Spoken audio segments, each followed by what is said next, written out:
You're in the water loop.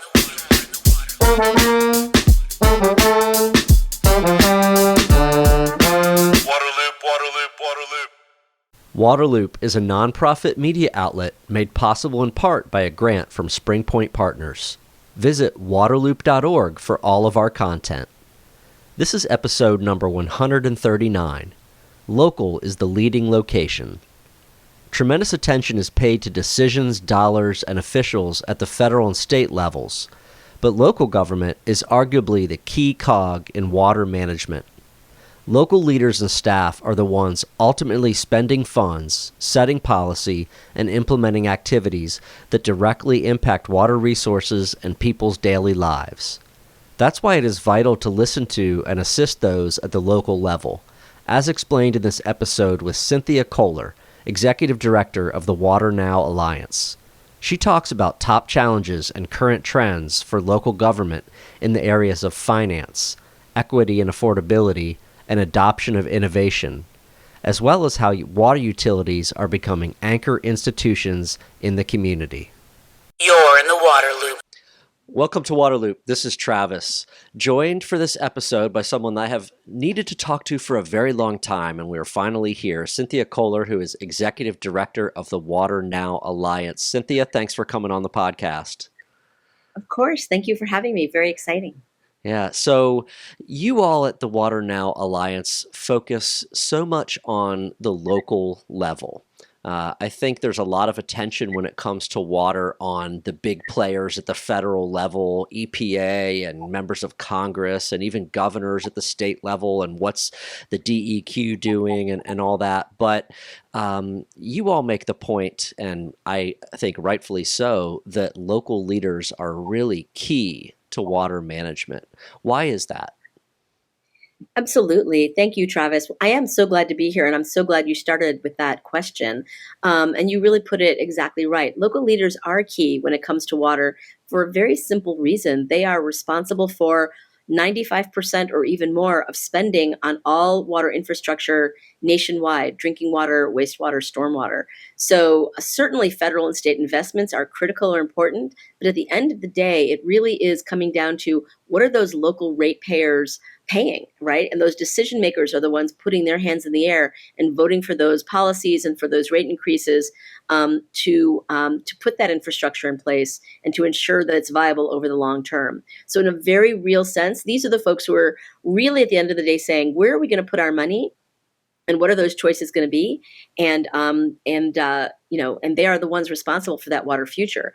And I know that's confusing because there's been a lot of conversation about this federal money, which is fantastic. The vast majority of that is in the form of loans. There are some grant programs, but at the end of the day, state revolving fund funds are for the most part loans, right? So that all has to get built into the rate base. And when I throw out the term local level, local leaders, maybe we should clarify who are we talking about when we paint that broad brush? And that's a great question, right? Because it does vary. Sometimes it's special districts. I serve on the board of my own water utility in California, and I'm elected to that board. But sometimes it's city councils, right? Because your water services are provided by your public works department. Sometimes it's an appointed commission like, a public utilities commission. So you have special districts, you have commissions, you have cities, you have counties. So water leaders are everybody who is making decisions about water infrastructure, whether it's wastewater, whether it's stormwater, whether it's drinking water. It's, by the way, it's not just the politicals, right? That decision making is a collaborative effort. Very rarely do you have a board that just says, we're just making all the decisions.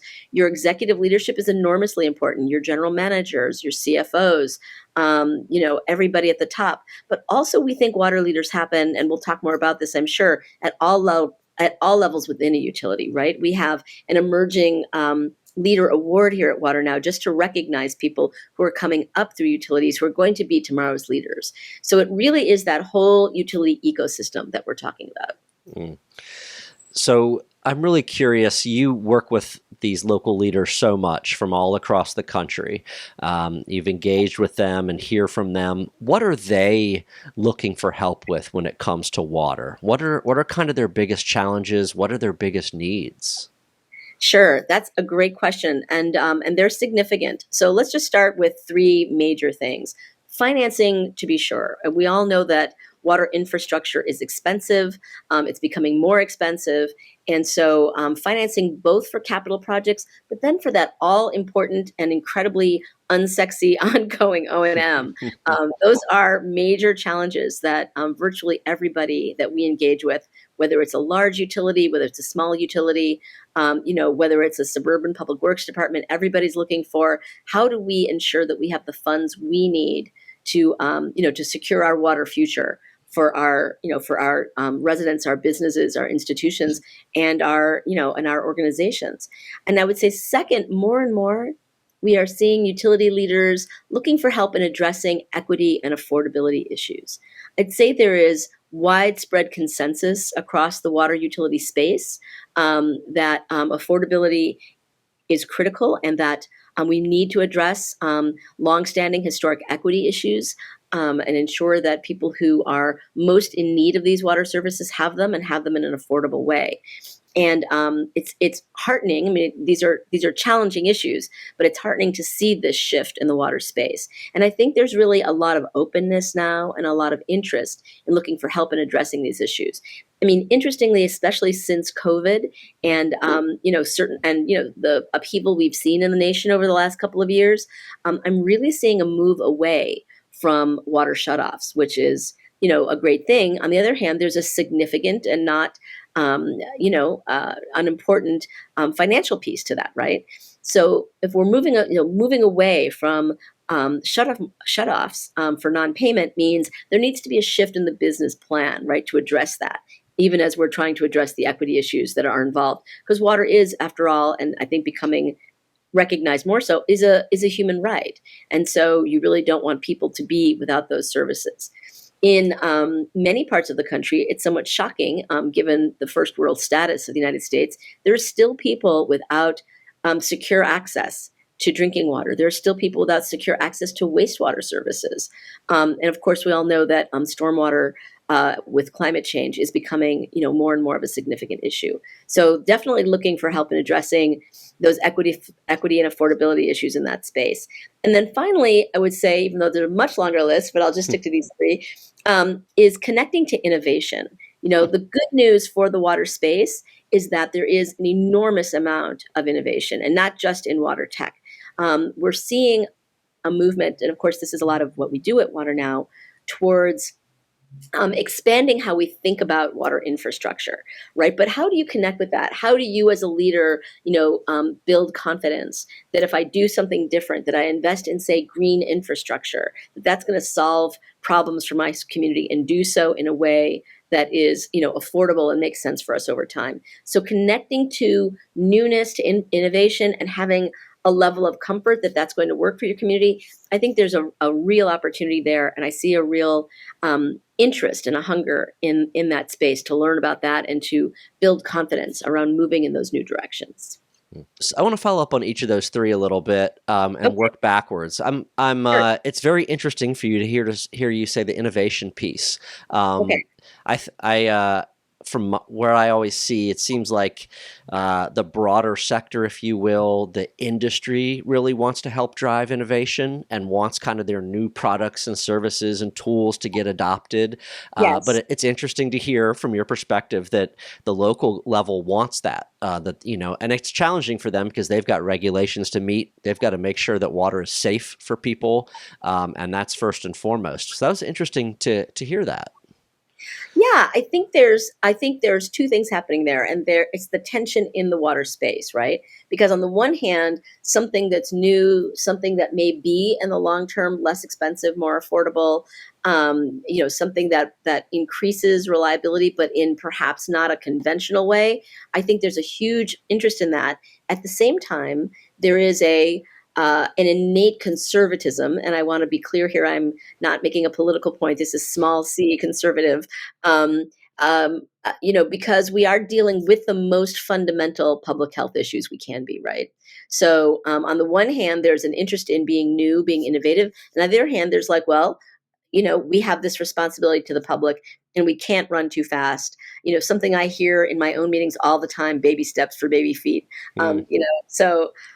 There is that tension between wanting to have confidence that we're using public dollars well. We're not investing in things that are not yet tried and true. And that has led to a lot of interest in, where's it being done? One thing we talk about at WaterNow is a lot of folks have the courage to go second or 102nd. So we really need to be building up the evidence that, if we're going to be investing in on-site reuse, let's just say, we need, the industry needs to have confidence in these systems, right? Are they going to be safe for people, for pets, for gardens, for whatever we're reusing water for? If we're going to be using water use efficiency technology, well, is that really going to be saving us money over time? Can we really count on behavior changing, or do we have enough data to demonstrate that? If we're going to invest in source water protection as opposed to building, another new treatment facility, what's really the experience with that? How has that played out in other areas over time? So that's the kind of thing I'm talking about. So when I say innovation, some of that's tech, right? I mean, we have some wonderful tech now that's giving people real-time information about how they're using water. And some of these technologies are posting incredible results, 10 to 20% reductions in water use just in behavioral change once people have the opportunity, for example, to see where their water use is going. That's really exciting. Some of it's innovation in less in the technological sense and more that we just haven't really run the industry this way before, right? And for example, we're seeing Buffalo now just issued an environmental impact bond that they're going to invest largely in green infrastructure and upstream source water protection. So, we're not talking about super high-tech solutions here. We are talking about innovation in meeting these problems, however, and doing it in a new way. Yeah, I like that. Great explanation. Good. The other piece on equity and affordability, just a note that was brought to my attention recently. The other things that people need to survive: shelter, food, heat.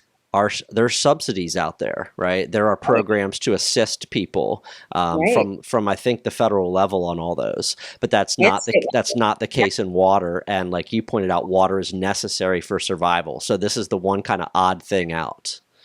It really is, and we're starting to see that change. The one interesting thing that's come out of the nexus with the COVID pandemic is the centrality of water to everyone. It is one of these things where the United States has been so effective in providing this somewhat miraculous public service for so long that there is simply an expectation that it'll just be there and be there for free or very low cost.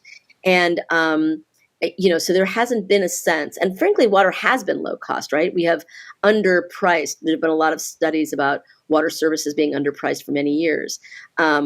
So what's really come to the fore is, for how many people, especially during challenging financial times, keeping those services in place in a way that's reliable is enormously important. And so there has not been, as to your point, those kinds of federal subsidies. We're beginning to see interest in that. I have some confidence, cautious confidence, that we'll see more of a long-term program that won't just end when the pandemic finally moves on. So I think there's a much greater political interest in putting that same kind of, safety net in place Yeah, on the no, water great. side. We're not quite there yet. And then the third item was your first item about the almighty dollar Yeah. and the challenges that are always there on that front, and how all the other challenges in a way flow from that one. Right. I'm curious about, and this is something you all focus on at the WaterNow Alliance, is the finance side of things. We do. What's happening on that front? What are some of maybe the solutions and tools that are being used at the local level that you all might be supporting and they're happening out there? Yeah, well, you can't really have a conversation about financing without acknowledging the extraordinary efforts of the Biden administration. I mean, the new infrastructure bill, the ARPA. This is really a generational level change at the federal side. So that's exciting. That said, $50 billion over 50 states over 5 years, it's not going to solve everything. So it's a fantastic and important step, and one that I think is going to make a big difference in a lot of communities. However, at the end of the day, the finances are going to remain, for the most part, on the backs of local ratepayers. So the innovations we're seeing there are also, I would say, exciting on the finance side. I'll just go with part of what we work on at WaterNow, and that is to sort of shift. It's less an innovation in finance and more an innovation in attitudes about finance. Utilities and cities are very good at, for the most part, not everyone, at building capital projects, right? You decide you need a tunnel or a reservoir or a tank, and you float your municipal bond. Until now, at least, you've had remarkably low rates. You sell them off, you use the proceeds, you build whatever you need to build, and you amortize that cost, not just among your rate base, but among your future rate base for decades. And that's how we do it. So what we're seeing as a potential and a large change is doing that same thing for unconventional infrastructure, for infrastructure that is widely distributed across communities. So whether that's your water use efficiency measures, whether it's water tech, whether it's source water protection, like we were just talking about in Buffalo, whether it's green stormwater infrastructure, none of those things have traditionally been funded with that municipal bond, through municipal bonds or other debt instruments. That is shifting. And that, I think, is the single biggest change at the local level. Because once you can put that kind of long-term capital that you can amortize over time into these more innovative, more unconventional solutions, well, now you're cooking with gas. Now you can scale those. Because otherwise, those programs stay very, very tiny. Because if you're only funding them out of your operating cash, there's not that much left over by the time you pay your people and pay your benefits and do everything else you have to do every year. I don't know if your podcast has time for a quick story, but I'll just share. Absolutely, yeah. When I first joined my water district board in California, I had very small children who are now very large children. And I was then, as now, the only woman on the board. And I was saying, we really should be thinking about offering rebates for these high for these water efficient washing machines, because this is a big source of water in a primarily suburban community. And so we did a little experiment. We had, I think, about $500,000 or so, and they were gone instantly. It was a huge success. And I went back to my general manager and I said, well, we should put $5 million into this. This would be great. This is really a fantastic thing. And he's like, which 20 people are we firing? How are we going to do that? How are we going to afford to give rebates to people to save water and still maintain the staff that we need to maintain? And I thought, well, why would we be doing that? You don't buy a new washing machine every year. You don't buy a new toilet every year. You don't change your lawn out every year. Why are these things considered annual expenses? These are long-term capital investments, just like our tanks, our pumps, and our pipes. But to answer your question a little more fully, Travis, I think the other innovations we're seeing on the financing side are with new funding instruments. So I'm particularly excited about environmental impact bonds, which again, they're bonds. They are essentially a form of municipal bonds, but they are focused, the benefit of this type of bond for water utilities. And the reason I think it's an exciting opportunity is because it's risk shifting.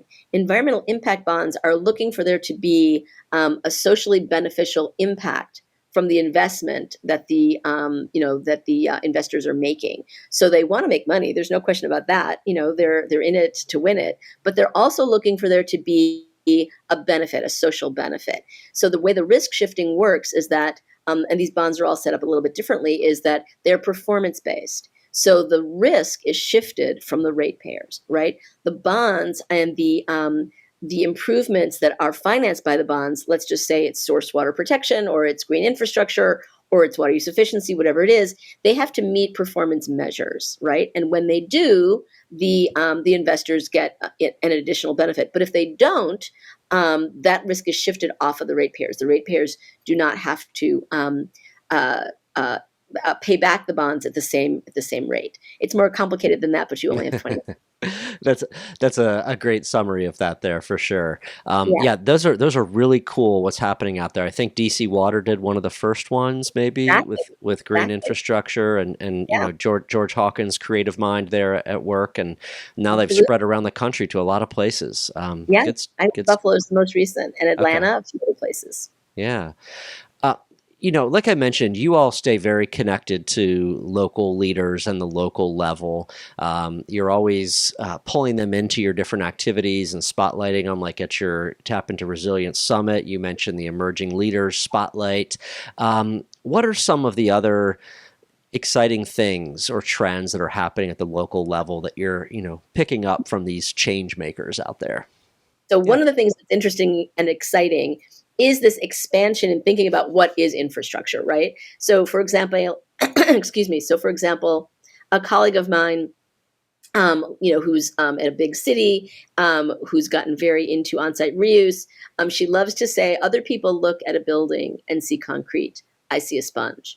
And I think we're seeing that more and more around the country, that water utility leaders are looking at their communities and literally seeing infrastructure in buildings, on streets, in gardens, in medians. So infrastructure is no longer just, here's my reservoir, here's my dam, here's my tank. It's, here is a bunch of buildings. Here is an institutional campus. Here is a playground. And all of these different parts of the city, of the urban, environment can be repurposed, rethought of as water infrastructure. To me, that's one of the most exciting things that are happening. And it's what's going to need to happen at bigger scale for us to be truly resilient in the face of climate change. Because as someone who has put her hand in the air and voted for tens of $1 millions for conventional infrastructure, so it's great stuff, but it's not the only stuff.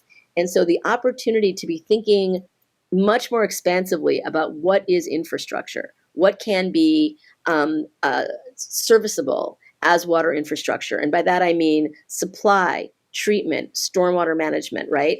There's all of these opportunities to be using the local environment in that way. So that's kind of the overarching trend that I think is exciting. But built on top of that, layered on top of that is, what does that mean for the community, right? And what it really means is multiple benefits. So you're not just, when you re-envision a median as a rain garden, it's not just, oh, okay, I'm capturing more water. It's not just running off into the street into somebody's basement.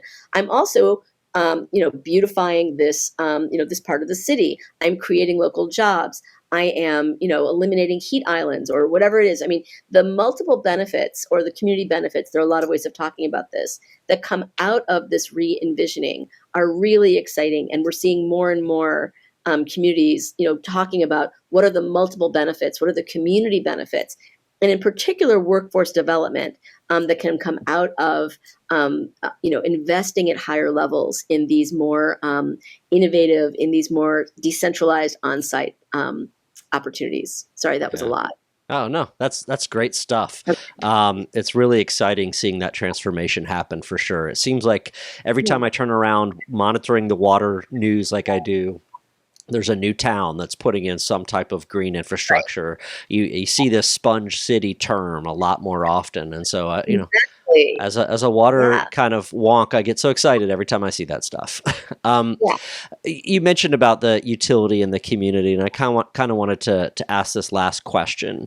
All these things that you've talked about, all of these changes, trends, so forth. How is this impacting the role, the place, the engagement of utilities in their communities? No, this is a great question. I'm so glad you've asked. My experience, with over 25 years in the water utility space is that water utilities tend, not all of them, of course, to be underground, like their pipes, right? They don't really want to be out in front.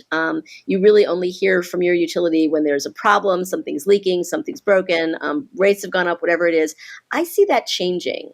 Not immediately, but it's definitely a trend where we're hearing more and more about the utility as an anchor institution, as an institution that is out in front in the community, that's partnering in the community. Because all of these changes that we've been talking about, re-envisioning infrastructure, bringing in more innovation, what they all have in common, even though they're very different, is that they require partnerships, right?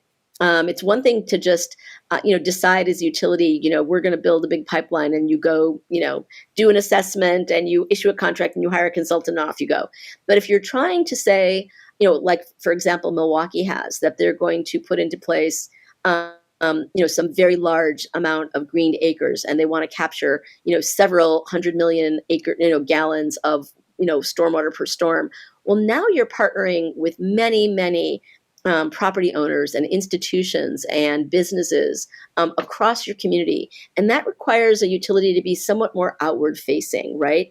To be more engaged with its public, to develop partnerships. This word partnerships has come up over and over again at our conferences and others, where you're seeing utilities more and more creating openings, creating opportunities for local nonprofits, local community groups, Rotaries, whoever it is, to partner with the utility and to really make it more of a forward-facing part of the community, so that people understand what it's about, what its role is, what it does. And I have to say, I think that's enormously important. Because what I've seen is this shift when people just assume that water's coming out of out of the tap. That it's just it's just a magic thing that happens, as opposed to hundreds of hardworking people making that happen. So it's a huge benefit to the utility, I think, to be more public facing, to have people more engaged and more understanding what their role is and how it happens. When we do surveys sometimes about whether people know where their water's from, I mean, it's almost not at all. It's scary.